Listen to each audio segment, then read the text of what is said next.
So I opted not to make a video after, I guess, a game last week. I don't even know what to call it. It sure as hell wasn't a game.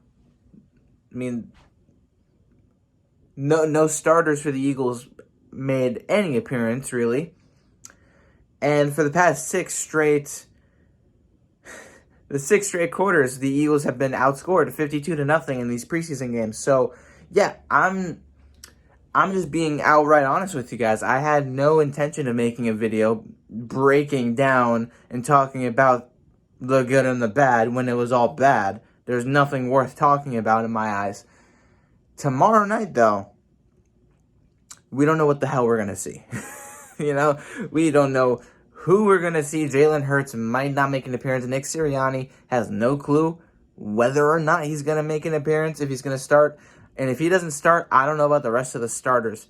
I mean, Miles Sanders, Devontae Smith last week. I mean, props for making some plays happen, I guess. But outside of that, everybody, second stringers, third stringers, fourth stringers, against first, second, and third stringers of the Patriots. Straight up, we played a tier down compared to who the Patriots were playing.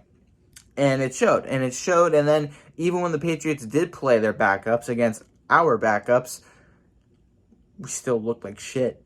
The team is really not looking good depth-wise.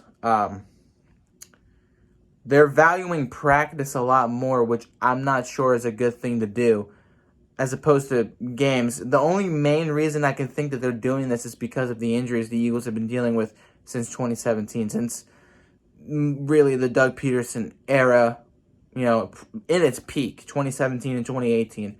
But the injuries, they went all the way through 2017 to 2020. So obviously the Eagles are trying to limit that. It's just a mess. And this won't fix it. Injuries are a part of the game. We all know that. So I'm expecting the regular season to have a lot of injuries. As always, mostly because I'm just used to it at this point, but injuries are inevitable. And without getting your players really adapted to playing actual football games, especially with the lack of a preseason game this year, since we're only down to 3 rather than 4, this Jets game is very pivotal. Who the Eagles play tomorrow night, very, very important. If we don't see the starters tomorrow, I'm going to be very worried about going to Atlanta on September 12th. I won't be super worried, but I will be worried. Mostly for health. I don't know. Wins and losses, we'll see how the year goes on. I expect the Eagles to compete. I'm not thinking that they're going to shock anybody and be seed 1, win the division or anything. I'm not going that far just yet. This is a whole new team, whole new coaching staff, basically. So I'm not going to get my hopes too high. I will remain optimistic and I will root for them, obviously. Come the fuck on. But still, looking for tomorrow, I want to see the starters actually play. And I want to see it at the max, and not even at the max, a quarter and a half. At the minimum, give me a freaking quarter or three series, which is typically a quarter. Three drives for the Eagles and for the Jets takes you into the second quarter. Just let that be. Just as long as they're actually good drives and not 3 and outs. Just let that be it. I don't care. Just give me something. Give me something at the bare minimum. Let the players actually play.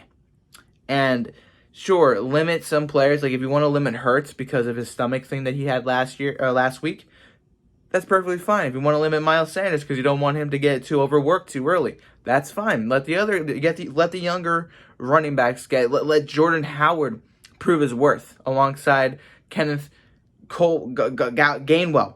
I almost lost his name. Kenneth Gainwell and all the other guys out there. And then let the wide receivers, especially Devontae Smith, let him play and let all of them play. I want to see that happen. I don't know what we're going to see. I truly, I don't know. But I'm a tad bit worried. And I think a lot of people are. We'll just see what happens tomorrow.